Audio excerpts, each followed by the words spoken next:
Hello, you're watching World Talks on TVP World. My name is Sasha Farbach.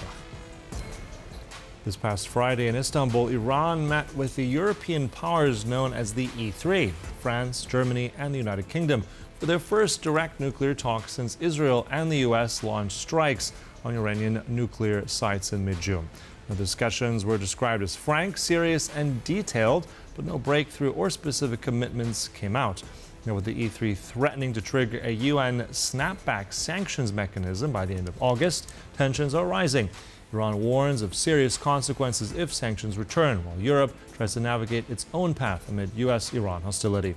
Now, to analyze it all with us, we're joined by Ellias Dehnavi, political scientist, Adam Mickiewicz University, Iran program lead, Abbasid Foundation Fund. Good to have you on the program. Thanks for joining us. Hello and good morning. I'm really happy to contribute to today's exchange. Great. So let's start off the exchange. Elias, let's start with this first meeting now. As I mentioned there in the intro, it's considered frank, serious, and detailed. But what does that mean? And have there been really, is this just diplomatic talk? And what's next in all this? According to the evidence, and not even to the current evidence, if we look back into the history and historical evidences and facts, we can come to a solid conclusion that such negotiations are merely, or up to 90%, a diplomatic posture. The negotiations are actually reaching a deadlock because the only option that has remained for the Iranians, or for the Iranian government, to keep its enrichment capability or to keep its facility safety is to keep the negotiation going with the E3. But the media coverage and the outcomes are totally different from the pragmatic or from the practical evidences or the outcomes that we witness. So that's why this time I insist on the diplomatic aspects or the media aspects of the negotiations. There are two parallel scenarios going on. The first scenario is the technical discussions. It's a repetition. It's a repetition of articles. It's a repetition of what have already been discussed for the past 15 years. The second parallel scenario is what we witness on X, on media, or on what social platforms that the diplomats on these four sides are using. So I'm a little bit pessimistic this time vis-a-vis the current negotiations and the current talks. So this is my first solid stance on this. Mm-hmm. All right, so we have your analysis on that. We'll see. But I mean, nevertheless, I think coming together in this format is significant given the strikes that have occurred not that long ago. I'm also curious because one of these things have been mentioned and touted is these snapback sanctions by the United Nations. Iran has called them illegal. So tell us a little bit what these entail, what does this look like, and how realistic is it that they would actually be deployed? From an international law perspective, snapback mechanism is legal because it was previously reinstalled and reinstated in the so-called JCPOA in 2015. So it was mentioned as a provision in JCPOA that any signatory of this agreement, Joint Comprehensive Plan of Action, can reinstall the UN Security Council sanctions if the Iranian part breaks through the agreement or shows some sort of non-confirmation.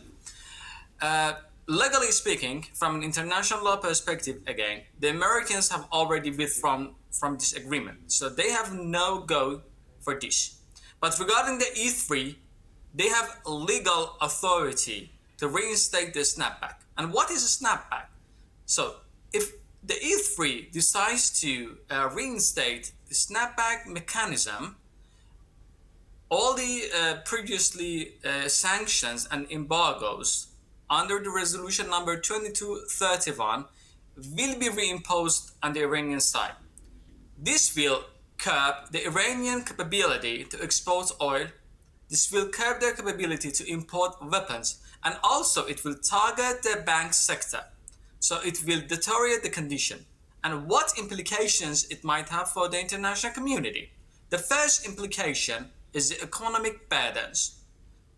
Web sources and web nets have an estimation of 10 to 15% increase in the oil price in the international market if the Iranian oil export capability curtails further. That's why the E3 countries are trying to negotiate and lessen the risks of the economic, security, and military risks.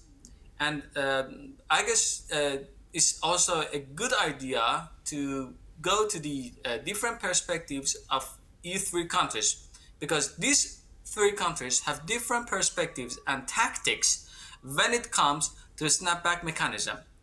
If you allow me, I can go through their different tactics briefly. Uh, we can go through it. For instance, France. Just as brief as it can, because I do want to follow up on that. But give us a quick brief take on it. Mm-hmm. Yeah, because most of the audience just see the unified goals of a snapback, but they're not aware of this domestic pressure.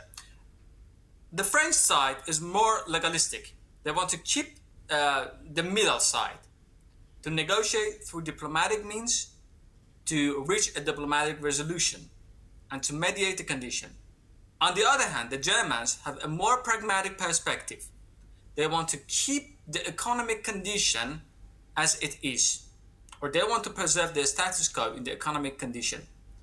Besides, any escalation, any new war in the Middle East will increase the flow of the immigrants. So it's another concern for the German part.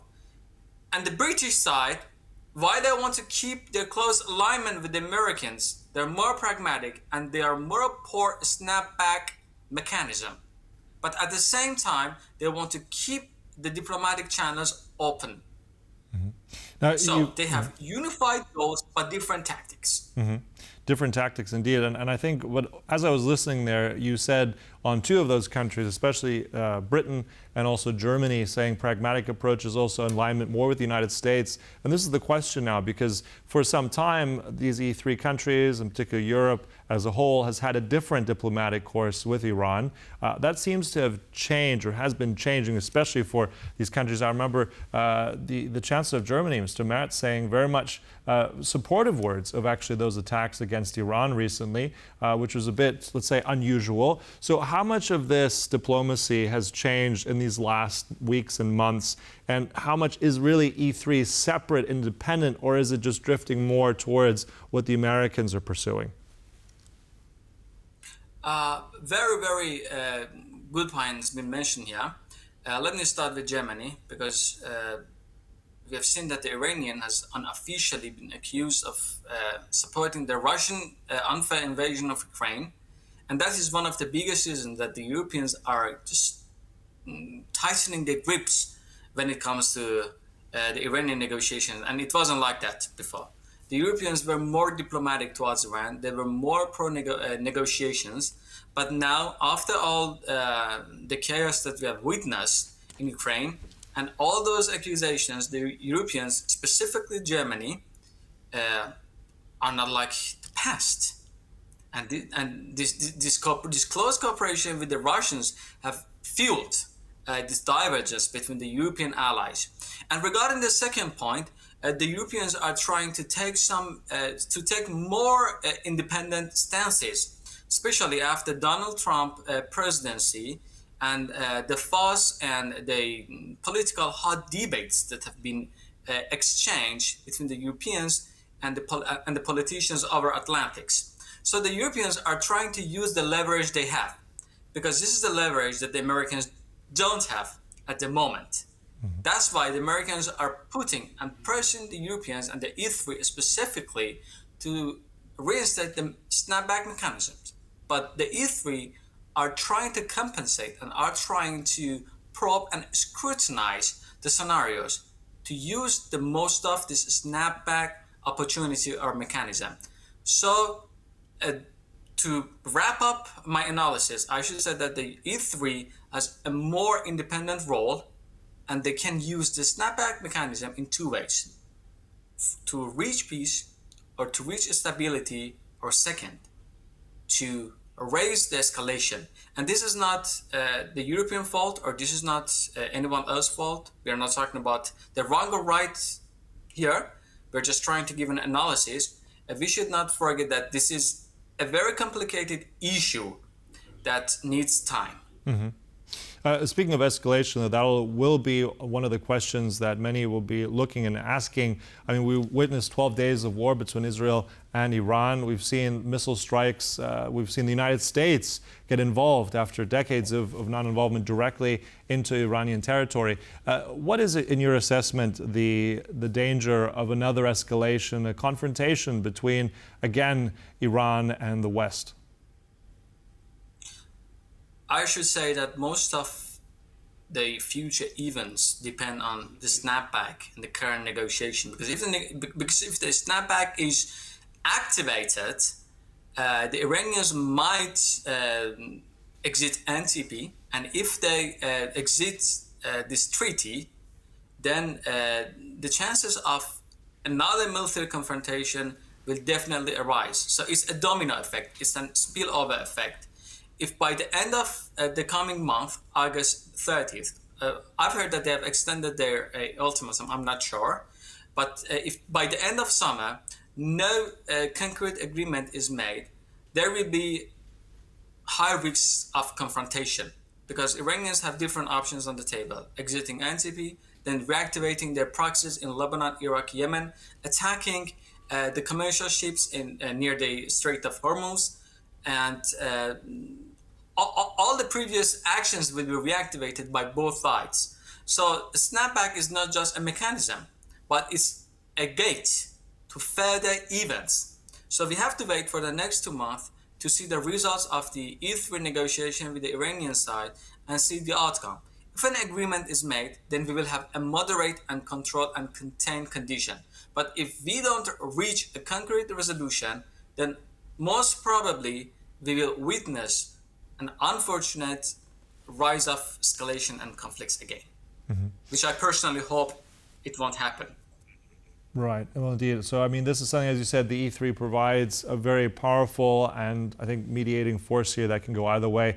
I will obviously be watching this closely. Look, we'll close today. Thank you so much. Appreciate all the analysis and insight. My guest here today, Ellias Dehnavi. Appreciate it.